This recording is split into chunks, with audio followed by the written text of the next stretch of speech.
জয় শিব শম্ভু।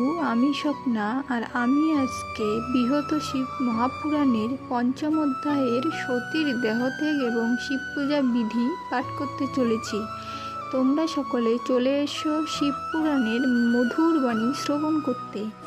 শ্লোক হলো: অজ্ঞানাৎ যদি বা জ্ঞানাজ্য প্রপূজাদিকম ময়া কৃতম ততস্ত সফলম কৃপয়া তব শঙ্কর। এই শ্লোকটির অনুবাদ অনেকটা বড়। এর আগের দিন প্রথম, দ্বিতীয় এবং তৃতীয় পাঠ করেছিলাম, আর আজকে হলো চতুর্থ পাঠ থেকে শুরু করব। তো চতুর্থ পাঠের শ্লোকটি হলো: তাদের দর্শনে কিবা ফল লাভ হয়, সকল বিস্তার করি কহ মহাশয়। ব্রাহ্মণ ক্ষত্রিয় বৈশ্য শূদ্রচারী জাতি, তাহাদের কি প্রকার শিব পূজা রীতি? হে অনঘ বেশ মুখে শুনেছ যেমন, এই স্থানে সেইরূপ করহ বর্ণন। ঋষিদের প্রশ্ন অনুসারে সুতবর একে একে সেসবের দিলেন উত্তর। সুত কহিলেন, ওহে মনীশ্বরগণ, যে প্রশ্ন জিজ্ঞাসা মোরে করেন এখন, তাহা পূর্বে উপমন্য সনত কুমারে জিজ্ঞাসা করিয়াছেন অতি সমাদরে। সনত কুমার তার দিলেন উত্তর, তাহা শুনি উপমন্য প্রফুল্ল অন্তর। অনন্তর বেশদেব উপমন্য মুখে শিব পূজা বিধিক্রম শুনিলেন সুখে।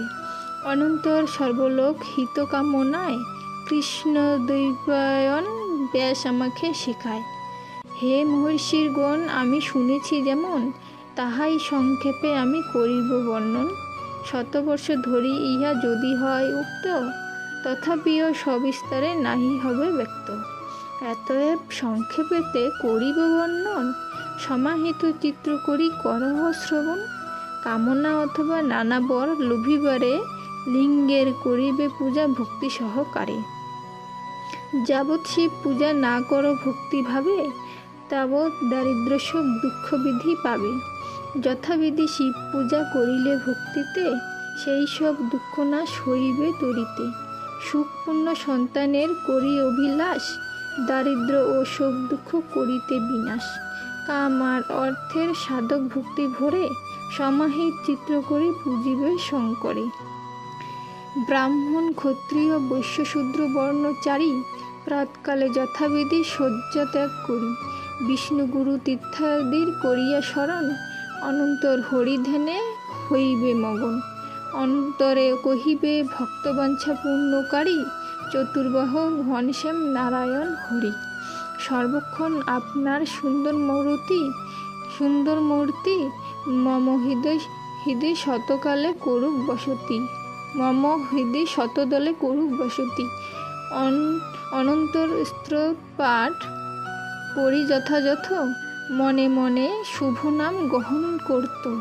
শয্যা পরিত্যাগ করি যাইয়া দক্ষিণে, মলমূত্রাদি ত্যাগ করিবে বিধানে। নির্জনেতে মল ত্যাগ করিয়া ব্রাহ্মণ, 5 বার শুদ্ধ মাটি করিবে লেপন।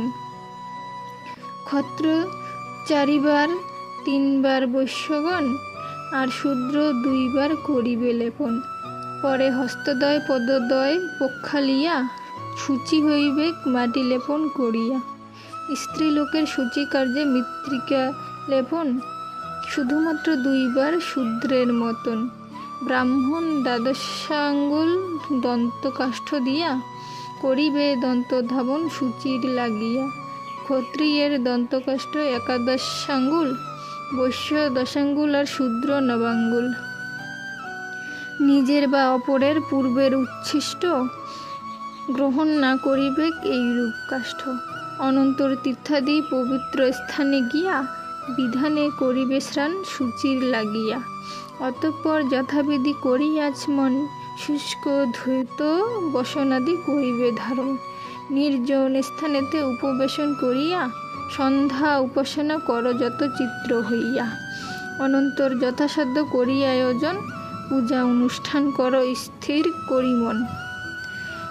অগ্রে গণেশের পূজা সর্বশাস্ত্রে কয়, তাই তার পূজা করো বিধানে নিশ্চয়। অনন্তর পূজা করো দ্বারপালগণে, দিকপালগণে করে পূজিবে যতনে। দিকপালগণে পরে পূজিবে যতনে। অতঃপর শুদ্ধ এক পাতিবে আসন, অষ্টদল পদ্ম এক করিবে অঙ্কন। অনন্তর সে আসনে বসিয়া তখন শিবলিঙ্গ প্রতিদৃষ্টি করিবে স্থাপন। অতঃপর আচমন করি 3 বার, পুনঃ পুনঃ প্রক্ষালন করিবে আবার। 3 বার প্রাণায়াম করি অতঃপরে, মহেশের ধ্যান কর বিশুদ্ধ অন্তরে। আপন হৃদয়ে শিব মূর্তি বসাইয়া, করিবে হে তাহার পূজা যত চিত্র হইয়া। অনন্তর দেহ শুদ্ধি করিবে যতনে, মূল মন্ত্র ন্যাস পরে করিবে বিধানে। প্রতিবার ভক্তিতে প্রণব উচ্চারিয়া, করিবে সরঙ্গ ন্যাস মূল মন্ত্র দিয়া। অতঃপর মাস তিথি উল্লেখ করিয়া, পূজকের নাম আর গোত্রাদি ধরিয়া। যত চিত্র হইয়া আর স্বভক্তি অন্তরে, পূজা শুরু করিবে অতি নিষ্ঠা ভরে। পূজক নতুন কুম্ভ করিবে স্থাপন, তাহাতে বিশুদ্ধ জল করিবে পূরণ। আম্রশাখা কুম্ভ পরে করিয়া স্থাপন, কুশাদির দ্বারা তাহে দিবে আচ্ছাদন।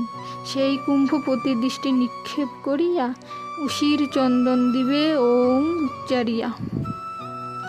কঙ্কল কর্পূর আদি চূর্ণিয়া একত্রে, অর্পণ করিবে আচমনীয় জলেতে। অনন্তর সর্বপত্রে জেলাজ চন্দন, অর্পণ করিবে হয়ে ভক্তিযুক্ত মন।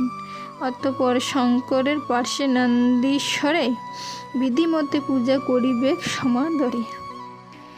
আজকে শিবপুরাণের 5ম অধ্যায়ের শ্লোকটি তো অনেক বড়। আজকে আমি চতুর্থ, পঞ্চম এবং ষষ্ঠ এই 3টে পাঠ করলাম। আর আজকে এখানেই সমাপ্ত করছি। সকলে চেষ্টা করুন শিবপুরাণের এই মধুর বাণী শ্রবণ করার বা শিবপুরাণ পাঠ করার। আর যদি পাঠ করতে না পারেন, তাহলে শিবপুরাণের এই মধুর বাণী শ্রবণ করতে স্বপ্নের ভ্রমর ইউটিউব আমার একটা চ্যানেল আছে। ইউটিউব চ্যানেলের নাম স্বপ্নের ভ্রমর। এই আইডিতে লাইক, সাবস্ক্রাইব এবং শেয়ার করে পাশে থাকবেন, তাহলে সবার আগে তোমাদের কাছে শিবপুরাণের এই মধুর বাণী চলে যাবে। আর আমি রোজ দিন শিবপুরাণের এই মধুর বাণী স্বপ্নের ভ্রমর এই আইডিতে আপলোড করি ইউটিউবে। সকলে ভালো থাকবেন। আর আমি আজকে এখানেই সমাপ্ত করছি। ধন্যবাদ।